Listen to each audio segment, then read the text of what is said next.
Magandang araw mga kaibigan. Andito na naman po kami upang magbigay ng paalala para makaiwas sa sunog sa inyong mga tahanan.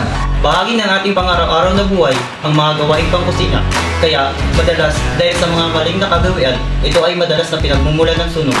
Ang mga tangke ng LPG hanggat maaari ay nasa labas dapat ng cabinet o di kaya nasa isang lugar na may maayos na sirkulasyon ng hangin.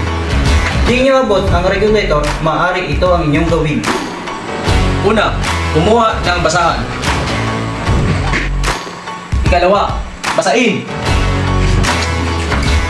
Pangatlo, ihagod ang basang-basahan sa parteng nasusunog na hose.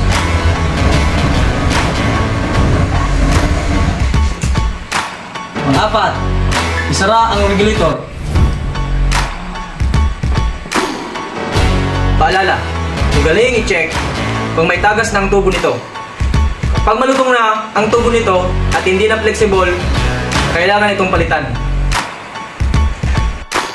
Maingat sa paggamit ng LPG, butane, at electrical stove. Huwag iiwan ang anumang nakasalang sa kalan para manood ng TV, cellphone, or makimarites sa kapitbahay. Ito si F01 Dulsar, F01 Tuplano ng Imoto Fire Station. sa pag-iwas sa sunog, Ikaw isa, ang daan, ligtas ang may alam.